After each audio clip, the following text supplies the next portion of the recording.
So I think it's cool that we talked about the other teams. We didn't really talk about the Wizards, but who is? I don't want to do that as a Kings fan. Respect to all Wizards fans. 100%. I get it. We're brothers. Yeah. I understand. I'm unfortunately still lower on the totem pole.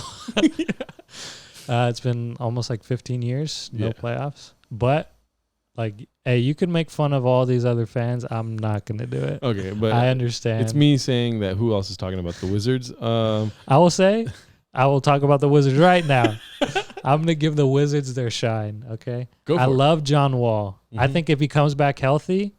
Well, yeah, they had that video that came out on all the social media platforms of him fucking hitting 2 layups, hitting 2 threes, all in one shot. And that's what matters. All in one shot is what matters. You can't just have a cut-up video of this fool making a bunch of threes. Yeah, that it shows that maybe there's some consistency growing, but also that just could have been like one batch of 3 shots that worked. Yeah. Maybe they had like a couple times trying to do that.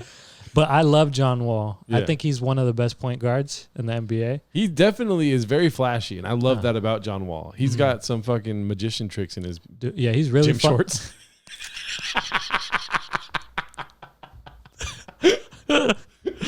Yeah, he's got some magician tricks in his gym shorts. He has a rabbit's hat. He's almost like a wizard, yeah. I didn't even think of that when I was saying that.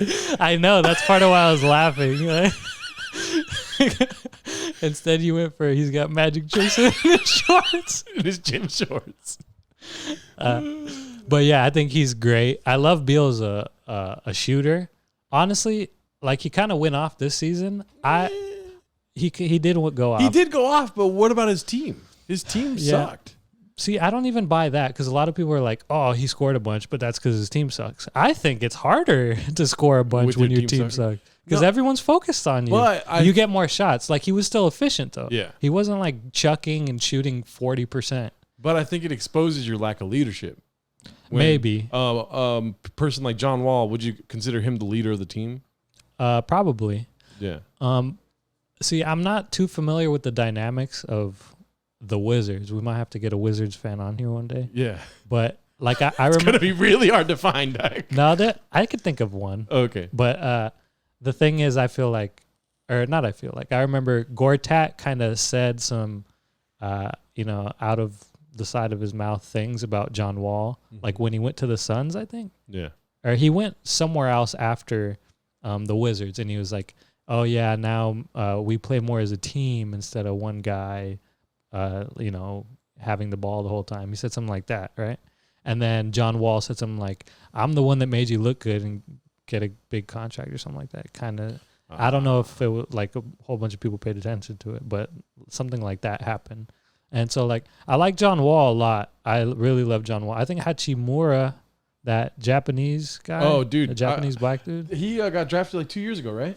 I don't remember when he got drafted, but I think he's going to grow into a like pretty good piece. Cause like, I watched a couple games. He'll quietly have like okay numbers, like 10 to 15 points. Like, and maybe he was 4. able to stay healthy compared to the rest of the class. Was he? Yeah. Okay. And that's super important because as a Kings fan, Marvin Bagley is. That's so funny.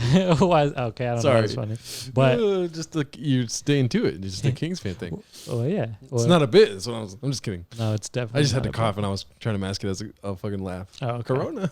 Hey man. Oh. Last podcast. But yeah. Hachimura. I only learned of him on draft night when I started watching the draft. I think it was 2018 or 2019 he got drafted. Okay. And watching his highlights, I'm like, oh, dude, this guy is thick and pretty tall. He's like 6'9", 6'8", or something. Yeah, he's tall. He's tall and thick, but nobody wanted him, which I was like, why does nobody want it? I feel like there's a lot of just like sales that go on before draft night. It's like Luka Doncic really came through with like his sales pitch where he's like the best fucking European player. He's got the championship at a young age. Yeah, it was kind of the narrative all the draft experts were giving him was, oh, he's going to be amazing. Yeah. And usually the draft experts, like, I mean, they could be right, but they're not usually like on the spot. Yeah. Unless it's like obvious. Like usually when the experts are right, it's because it's obvious even to like people like you and me, like who are almost experts. Yeah.